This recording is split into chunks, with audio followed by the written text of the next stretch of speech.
Welcome to this video, a new series about endgame basics and endgame theory.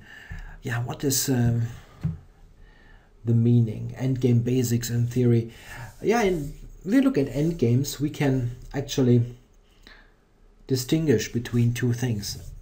A strategic endgame, this is at least how I call it, where we have many pieces on the board, or where there is some complexity in it, like both the sides have two minor pieces and a couple of pawns, a complex rook endgame. Those kind of things cannot easily be evaluated in a scientific manner, so you can not easily say, yeah, it's a win, it's a draw.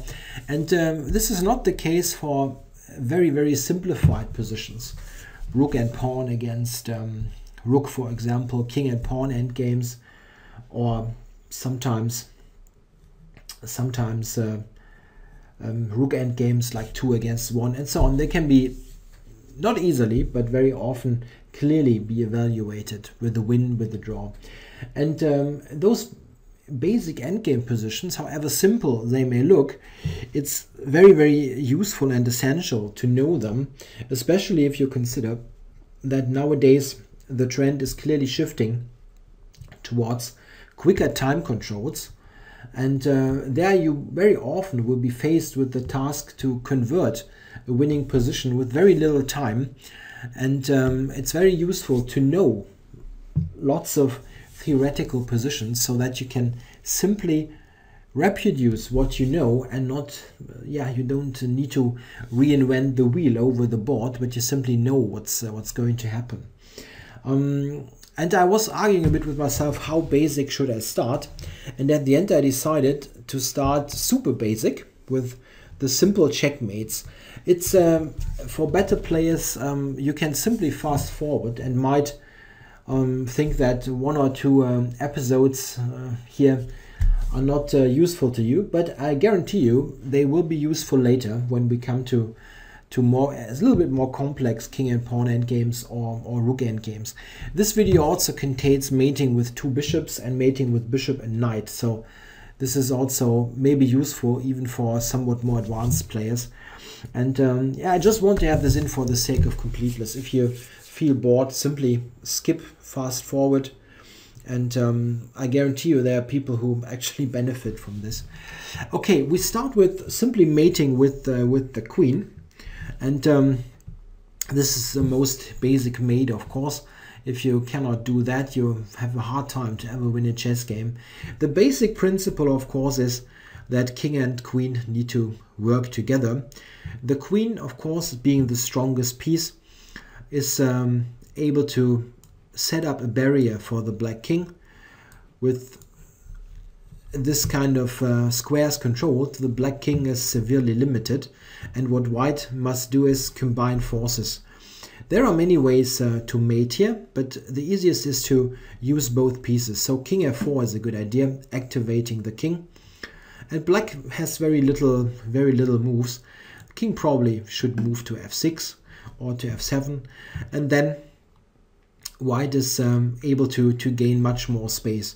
One way to do it is queen to d6 check, forcing the black king backwards. Here or here, the only squares available. So probably king to g7, and now white uses his king again, king to g5, advancing the king. And now black can only step back on the 8th rank or stay on f7 or h7, so probably here. And now white takes the 7th rank, always controlling important squares. This is done by the king, and black only can step backwards, after which the white king advances decisively. King on the 6th rank, and now the king controls the important squares to deliver the checkmate. It's very important to know that the only way to mate black's king is in cooperation with queen and king. You never can mate the king with the queen alone. That's simply not possible. You always need your king to support the queen. And very often you can use also silent moves, non-check moves to make progress. For example, here where I said queen d6, there's also queen d7, for example, covering important squares. Only this is possible now. And now queen e7, again a silent move, keeping control. King needs to go here, king f5, king h5, and checkmate. Checkmate. This is another way to checkmate. The queen is coming on the side of the board, and white king is helping. So mating with the queen is relatively simple. You can reach a mate in very little moves. I'm not quite sure. I think 6 or 7 moves, even from the worst possible starting position. Not totally sure. Okay, now let's check mating with the single rook. Mating with the rook. It's the same principle. The rook is setting up a barrier for black's king, setting up a cage, if you want to call it like that, and we need to cooperate, rook and king, to push black's king on the side of the board in the corner. The only spots where we can mate the king is always the side of the board or in the corner. Yeah, let's start. King c4 is a good move. Now black's king is forced to move. He either can step back, which represents a gain for us, or he can step to the side, after which we can gain more space with rook d4 or rook c6 check. Let's do it with rook c6 check. Check. Gaining more space. Black's king now needs to go back. And now we see that we have severely closed down black's space. King d5, using the king. King c7. And now we can gain even more room, or let's say limit black's space even more. Rook d6 is one way to do it. Let's do it like that. We don't need to necessarily play the quickest way. We want to play it safe. King b7. Note that there's much less room for black's king than that he had in the start of the position. Rook c6. King a7. King c5. King b7. King b5. King a7. And here we go. Check. Gaining the decisive space that we need. King a8. King b6. King b8. Yeah, and now very nice little thing. If it was black to move, it is our move with white, but if it was black to move, he needed to play king a8, and then we have the checkmate. So we just need to lose a move. Move the rook on the c file, king a8. Checkmate. And we deliver the checkmate. The mate with the rook is very similar to the mate with the queen, actually. With the rook, we mostly play it in a way that king and rook are very close to one another. The king is very often protecting the rook, like we have seen here, and hoping and helping the black to limit the black king in its cage that is going to be smaller and smaller move after move. So mating with the rook is not very difficult. Those two examples are normally mastered by every chess player. Yeah? It's you won't find many players who cannot mate with the rook or the queen. But it gets more difficult with the minor pieces. Let's now check the mate with 2 bishops. Yeah, mating with 2 bishops. Here we have a sample position. How does white mate with 2 bishops? It's also not that difficult. Mating with bishop and knight is far more difficult in comparison. How does white do it? He wants to set up the typical cage situation that we have seen before, where the minor pieces and the king combined push black's king towards the edge of the board. We can again only mate him the edge of the board. The typical way to do it is to set up both bishops on adjacent squares. Let's go ahead and do that. So, okay, I need to change the side to move. Check. It's not really important, but let's start. Let's start with this check here. Black stepping aside, and we want to have the bishops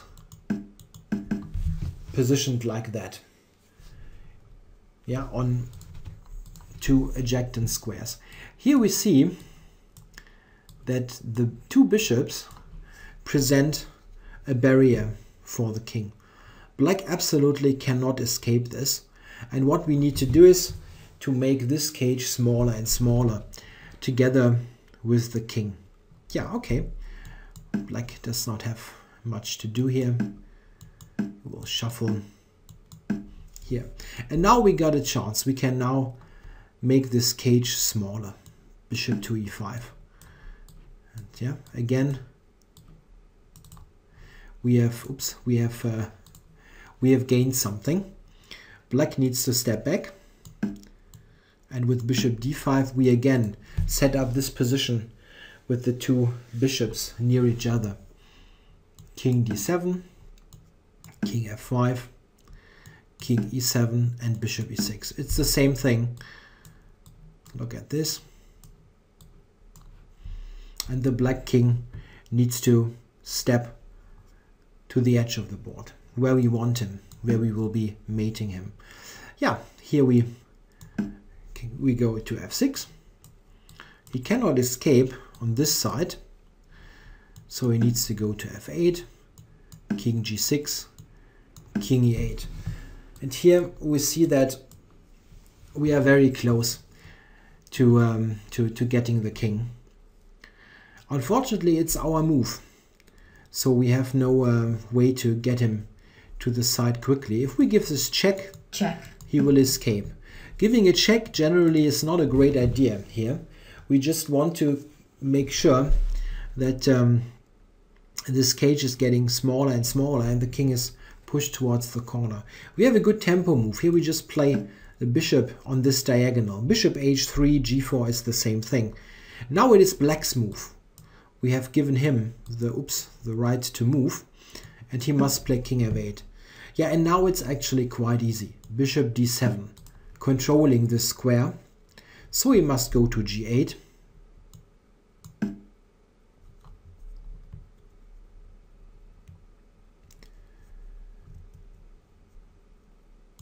Now bishop e7, controlling f8. So he has to step on the side. Yeah, and now we only need one tempo move. Again, we retreat this bishop. He only has king g8, bishop b3 check, king to h8, and bishop checkmate. f6 mate. This is the way to mate with two bishops. The important thing is, keep in mind, if we go all the way back, keep in mind this type of position. Those two bishops on adjacent squares, they set up the typical cage, and this only needs to be continued until the king is on the side of the board, the edge of the board. And here we use this typical scheme, controlling those squares to get the king into the corner and win the game. It's always this type of checkmate. This type of checkmate in the corner of the board. Actually, not that difficult. If you have any chess engine, chess program, just set up this position and try to mate the computer. Can you manage? It's a good exercise. Just do this a couple of times and you will see that mating with two bishops is not very difficult. Now to mating with bishop and knight. This is in fact a funny endgame where many strong players even struggle. So sometimes it's the case that they have studied it as a kid and never had it on the board, so might have forgotten it. There are examples where grandmasters didn't manage to mate with bishop and knight, which is slightly embarrassing, but It can sometimes happen if you have very little time on the clock and are very nervous that you screw up things. But normally a strong player should manage with bishop and knight. Now let's look at this. Yeah, mating with bishop and knight. This is a very important position, and we should start from here. It's very important to know that the black king can only be mated in those corners of the board that are of the color of the attacking bishop. So white can only mate black on a8 or h1. Those corners are the only corners where a mate can be forced. This is also why black very often defends by running into the opposite corners, like h8 in this case. We need to know one very important maneuver that is designed to push the black king into the right corner, the corner where we can mate him. And this maneuver is started exactly in this position that we have on the board. It turns out that from any given position at the beginning of this endgame, we will always be able to force this type of position. Note that it is not necessarily exactly here. It would be the same thing, as a mirror image, let's say, with the black king being on c1, white bishop on c4, like here. This is the same thing. It's just a mirror image. And what is the maneuver that we need to be aware of? It is this maneuver, a knight maneuver, knight e5, d7, c5 to b7. This series of knight jumps that quite obviously looks like the letter W. It's nothing with George W. Bush. It's this W figure, and this is very important to know. How does white start in this position? The key move is bishop to h7. This forces the black king to go to e8. And now we come to the first important situation. If white now goes over with the king, he has not gained anything. Black will come back and threaten king g7. So this is not helping. What he needs to do is to make the first step of this important W maneuver. Black now should try king d8, trying to escape. If he steps to f8, the situation is rather easy for white. He can give this check, king e8, and now with king e6, king d8, king d6, king e8, check, king here. We have basically reached the same situation like at the beginning, only with two files to the left, which enormously helps us. We will later see that we will get this position in the main line, let's say, as well, but only with more moves. King d8 is the toughest defense. And now we see where this W maneuver kicks in. King e6, king c7, and for a moment it looks like the black king will escape, but we have knight d7, taking into control those two squares. King c6, and now the all-important move bishop d3. And now we see how those cooperation between bishop and knight is working out. The bishop, of course, must control light squares, can control no other squares, and the knight controls the dark squares. We have a perfect cage. Black needs to step back with the king. King to c7 and bishop e4. Again, taking away this square, and those squares are controlled by the knight. Black has to step back. King d8, king d6, king e8, bishop g6. And this position we had before, when black was going to f8 instead of d8. King to d8,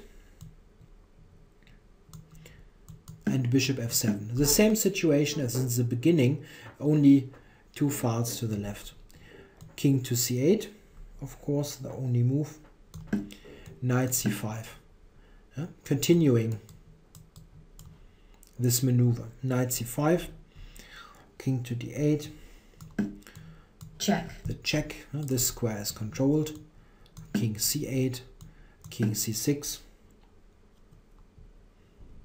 king b8, king b6, king c8, and the check again. Check. And we have managed the same thing, just shifted to the side of the board where we can actually mate him. Now black's king is caged in very nicely, can only do this side steps.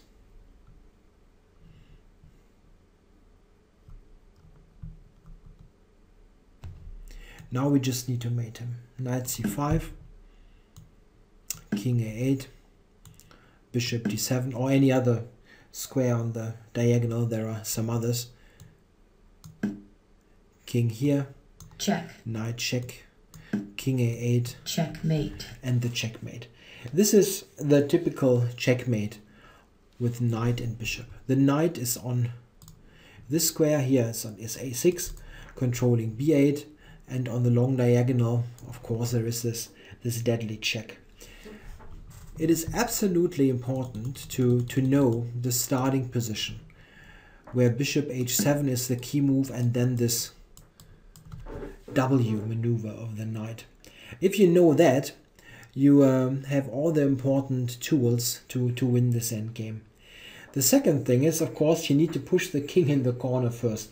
And we can look at this as well. How does white accomplish that, pushing the king into the corner? Let's look at an example for that. This position is quite funny, as it is the worst possible starting position for white. Normally you would have some more active pieces, but of course even here a mate can be accomplished rather easily. White must activate his pieces. King b2, king to d3, knight c3, king d4, king c2. And we need to step by step gain space. I'm sorry, in this concrete example it's king e3, knight d5, check, king d4, bishop b3. We see that the knight is controlling squares, the bishop is controlling squares, and the king. So we have a cooperation of all pieces. This is the only way to push the black king back. King e4, king 3-3, king e5, king d3, king f5, king d4. So we have activated our pieces now from the corner, and now we can start to push black back. 3 check. Check. King f6, bishop d5. So we are close now. We were close to getting him on the side of the board. King g7, or maybe king g5 is just as good. King e4, and we see squares are controlled.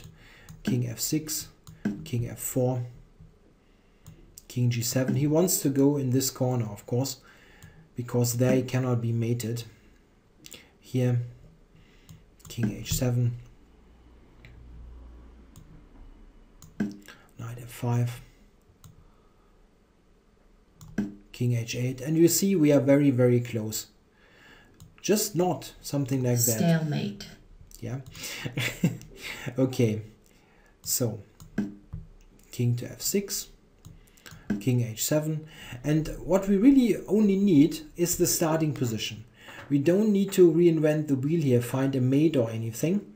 We just want the starting positions where we know that we have a checkmate. So, basically, bishop e4, king h8, knight f7, king g8, knight f7, king f8, bishop h7, and this is the starting position where we can win with this typical W maneuver. pushing the king to the side just requires a bit of patience and piece coordination. Note that quite typically this is not achieved by giving checks. You want a good coordination between the pieces. The knight typically looking at dark squares, like here for example. Looking at dark squares and occupying those or controlling those, and the bishop with the control of the light squares, of course. This way you really quickly get him where you want the king. If he does not go into the dark squared corner here, but tries to escape on the other side, always remember this is where we want him. If he is going over here, it's no problem at all. We want him there. Something like that. This cannot irritate us the least bit, because this is where he is going to get mated anyway. Something like this, for example. Note, controlled, controlled, controlled. This will be a really easy way to checkmate black. Something like that, for example.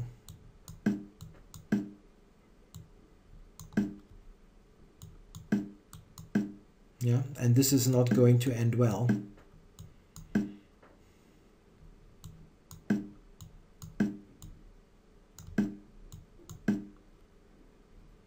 Check.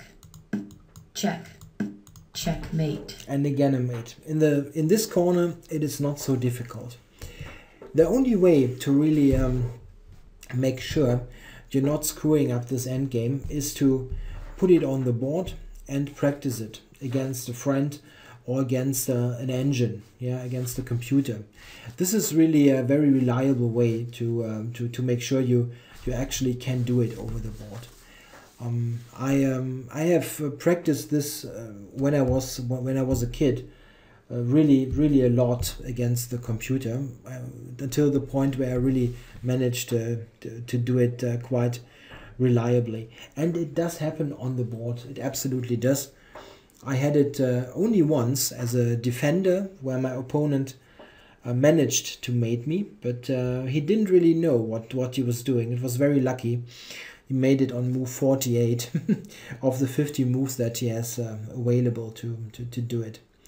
So really practice this endgames to make sure you can do it if it really pops up. Make sure you note the W maneuver and practice those pushing the king towards the edge of the board. Yeah, I hope you enjoyed this first episode, this first part of the basic endgames. I hope that even for more advanced players, maybe this knight and bishop endgame was helpful. And I will continue this series with lots of endgames. And in the future, if you feel like you're not sure if this is helpful for you, or maybe you think it's too easy, just look briefly at the video and go through it quickly with fast forward and see if there's something that might be of interest to you. I want to make those videos for a wide range of audience, so I don't want to do advanced videos only.